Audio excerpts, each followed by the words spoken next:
Dito ka babe sa tabi niya.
So guys, dito kami ngayon sa Northgate Mall. So meron na check-up si Bibi.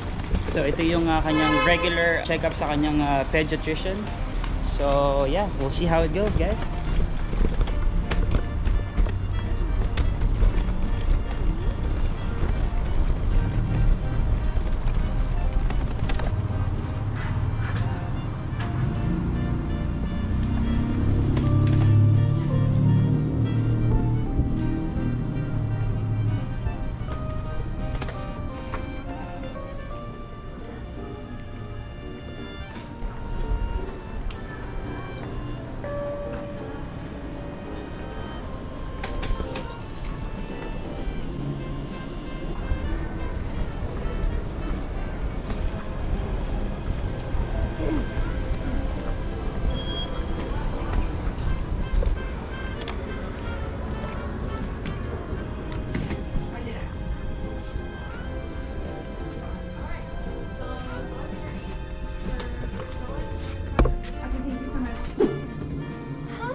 Okay, if you can stretch out his legs as much as you can, you're gonna see 59. Ayan na nga guys, sobrang bilis ng check-up niya. So everything is good, everything is normal. He's growing okay and everything is just good guys. So which is good news for us, and he's just growing so fast.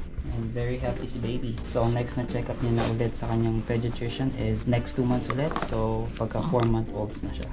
So lalabas na kami, papa-appointment na kami ulit in the next 2 months. And then atid muna namin siya sa kanyang lolo. Tapos magka-car wash muna kami ng kotse kasi madumi na ang aming kotse.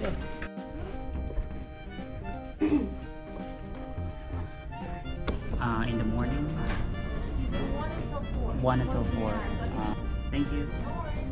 Bye-bye. So punta na kami ng parking and then damo na kami ng McDo. Tapos dadaanan namin si Bibi sa kanyang lolo. And then magpapa-car wash kami. Demanding ngayon guys, ang daming tao dito. Usually mga tao dito guys, mga seniors, puro matatanda ang mga nakatambay dito sa Northgate Mall.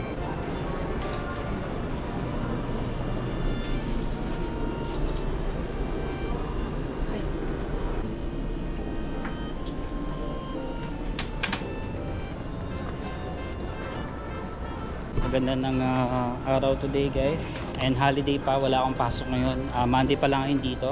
Bukas back to work ulit, pero sa bahay lang, work from home ako bukas.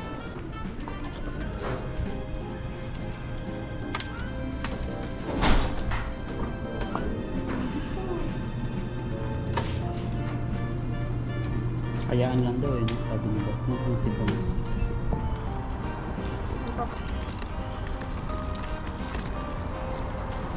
Ay, dito na kami sa parking. So punta lang kami ng McDo, bili lang tayo ng kape dahil ako ay hindi pa nakakapagkape.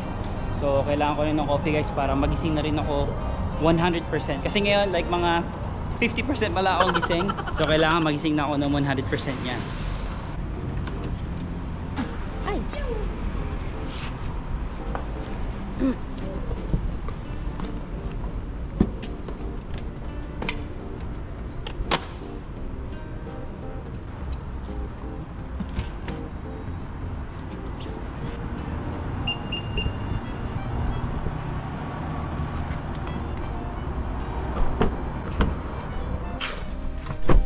Ilan na kami ngayon dito sa McDo. Thank you. Yeah, thank you. Okay, pupunta na si Baby Zaki sa kanyang lolo. So, bababa ko lang mabilisan.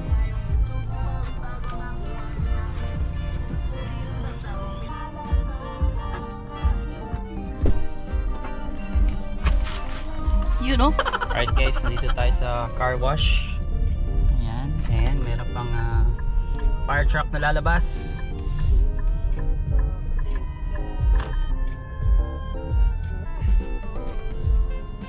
Ito ang self-serve car wash. Mas maganda to kasi talaga mas malilinis mo ng maayos yung kotse mo. So dito itatap mo lang yung debit card mo dyan and then dire-diretso na yan hanggang sa matapos ka. So alright, maglilinis na kami guys. I will give you guys some footage pero hindi lahat siguro kasi mahirap mag video tapos nagka-car wash, diba?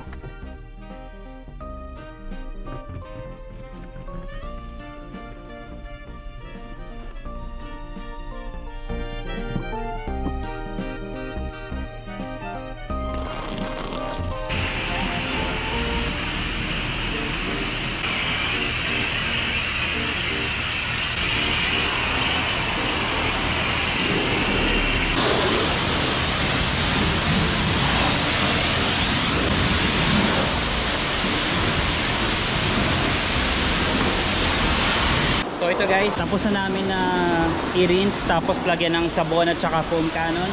So ngayon pupunasan na namin siya na may sabon pa para talagang malinis siya. So meron kaming pamunas dito na binili. Tig-isa kami ni wifey. Ayan, which is ito.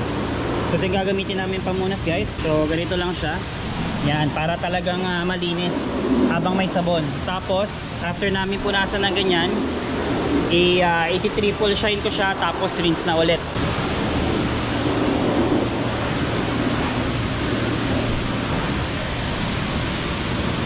So ayan guys, nilagyan ko siya ulit ng sabon kasi nawala kaagad yung sabon na nilagay ko kanina. So nag soap gun ulit ako para mas madaling malinis. Sakit sa braso. So ngayon tapos na, i-rinse ko na to.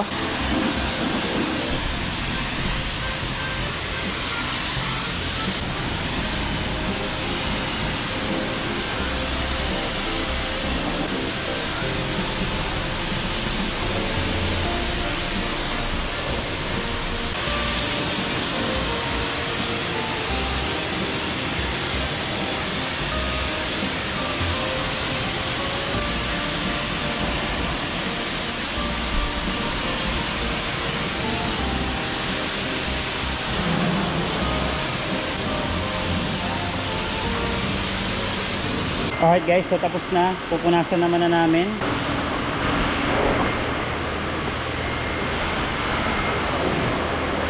Ayan guys, tapos na namin car wash yung kotse na vacuum at punasan na rin namin siya. So interior at exterior tapos na guys. Ayan, malinis na ulit. Bagong ligo na ang aming baby. Yes sir. Linis na ulit siya.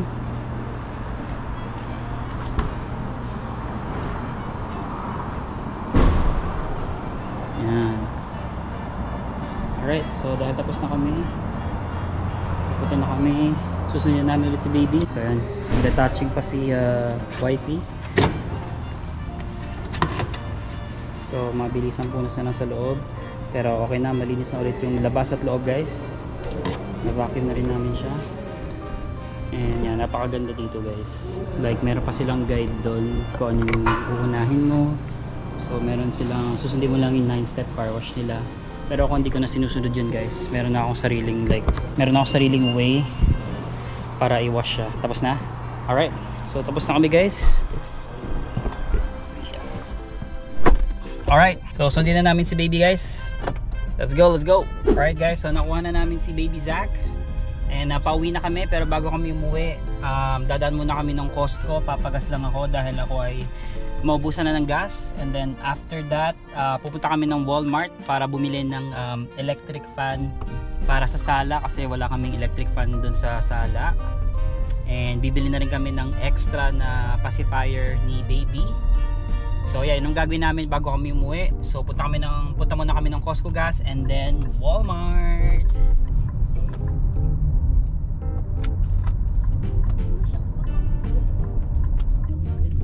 Patulog ka na kasi ano. Alright guys, nandito na kami ngayon sa Costco gas. Alright, let's go to Walmart guys and then we're heading home.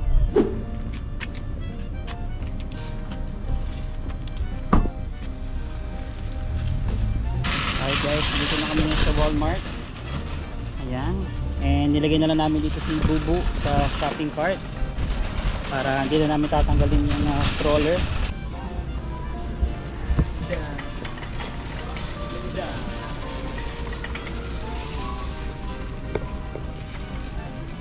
Wala eh. Ito yung chopsticks. Bakit siya naman? Kahoy gusto ko. Ano ba? Ano mo daw? Pwede na yung kahoy na naman. Huwag lang ganito. Ang hirap gamitin. Oo, ito lang. Hirap ako. Hinahanap namin yung electric fan guys. $10 lang siya. 10 o 20? Ay tama, $20 pala. $20 guys, $20. Saan kaya yun? Dito lang yung room eh. Not bad, diba? $20 meron ka ng magandang electric fan for 88. Okay, so ano pa yung kailangan natin dito? Tingin ko kukuha na rin kami ng distilled water guys. Kasi wala na yatang tubig si Bubu. Kuha lang ako siguro ng dalawa lang muna for now. Lagyan mo na natin sa ilalim. Yan, lagyan natin siya dyan. Tapos kuha tayo ng tubig.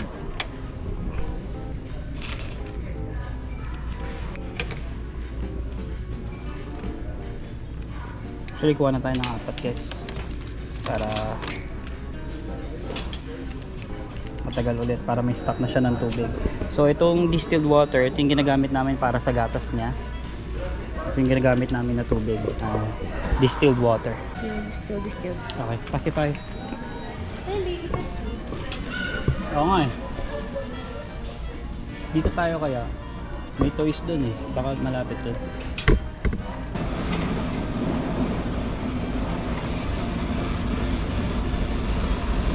And ito na nga guys, diaper pail. Yan pala yung pangatlong bibili namin guys, naalala na namin. And nakakuha na rin kami ng pacifier ni baby. So actually bumili kami ng pacifier guys sa Amazon. 22 ba? 22, yeah. Kaso yung sa Amazon na bili namin guys, pangit. Every time na hinuhugasan namin, may pumapasok na tubig dun sa loob. So tinapon na lang namin yun.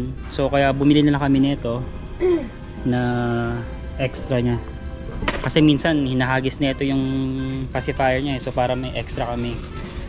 Okay, so tapos na kami guys sa quick shopping namin dito sa Walmart. Nabili na yung mga kailangan namin bilhin. Nakabili kami ng distilled water, diaper pail, pacifier, chopsticks, at saka yung electric fan.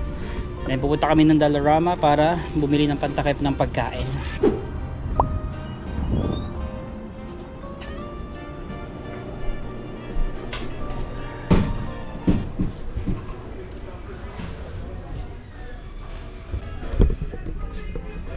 Nasaan ka na? Pantakip.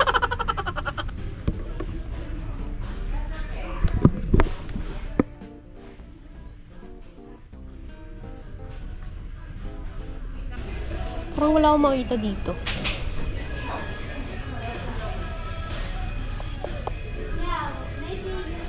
Di ba sana lang yun? Like kitchen section?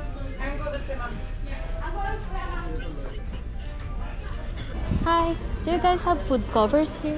Food cover? Yeah. Table cover? No, food covers. For the leftover food in the table, you know. Oh, you can check 99.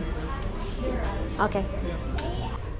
Wala, pinapapunta lang din ako sa aisle na to.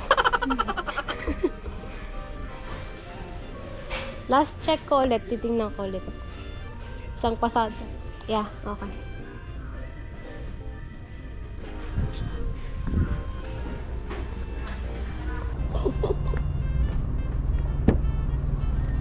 Wala. So guys, fail ang trip namin dito sa Dollarama. So next time na tayo bibili nun. So ngayon uwi na muna kami guys dahil marami pa kami gagawin sa bahay. Papaliguan namin si baby, tapos mag-i-edit. So yeah, and right now 1:30 na guys. So let's go, uwi na tayo. Buti na lang malapit na rin kami sa bahay. Alright, so kita-kits tayo guys sa bahay. Alright guys, nandito na kami sa parking. And bababa na namin lahat ng mga gamit.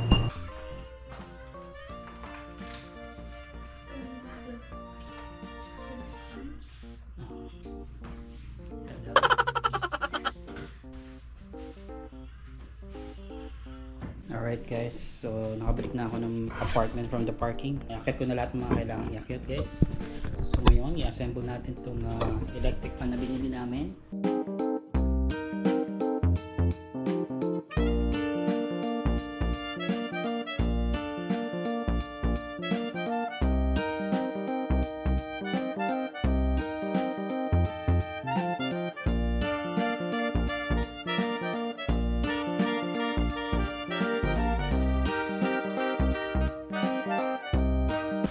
Guys, para malamigin na si baby, tapat natin yung electric sa kanila. Mag-edit na si wifey ng mga video. So guys, nga pala, para lang sa kaalaman ninyo, hindi ako nag-edit ng videos. So si wifey yung taga-edit ng videos guys. So kung nagugustuhan nyo, shoutout nyo lang si wifey, siya ang taga-edit ng mga videos ko. And habang nag-edit ng videos, relax lang muna kami dito, tambay and nood ng TV. Yan guys, chill and relax na lang kami ngayon.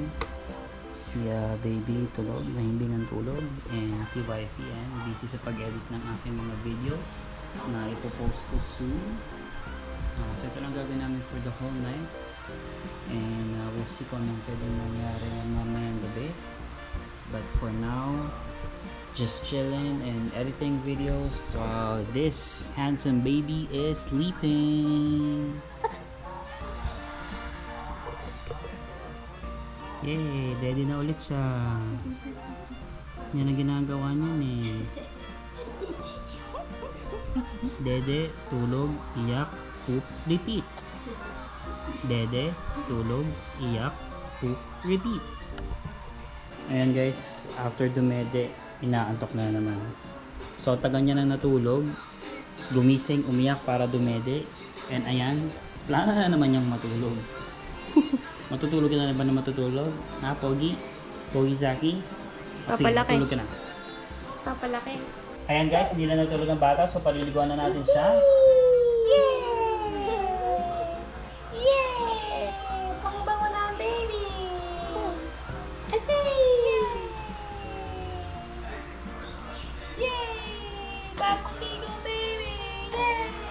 Yan na ang Pogi, bagong ligo. Michael Jordan siya tonight. Yay! Lotion ang baby para hindi dry skin. Lotion. Mustela ang gamit ni baby. Si wifey naman ay magluluto ng aming dinner. So ang lulutuin niya is, lulutuin mo wifey? Nilagang baka guys. At ako naman, anong gagawin ko? Syempre, babantayan si baby. So malapit na yan. Mukhang mapaparami ang kain natin today guys. And ito si baby, nag-enjoy sa panonood ng kanyang Cocomelon. Ayun na nga guys, tapos na magluto si wifey ng kanyang nilagang baka. And ito, yan. Sabi, napakasarap guys. Ako ay gutom na, and right now si wifey, pinapatulog niya si baby dun sa kwarto. So at dito na rin nagtatapos ng ating video guys. Gusto ko muna mag-focus sa pagkain dahil ako ay gutom na. And so yeah, that's it for today's video guys. Kung nandito ko pa rin hanggang dulo pinapanood to, maraming salamat po. Thank you sa pagsuporta. Please don't forget to like, comment, share, and don't forget to hit that notification bell. Thank you guys, and see you soon.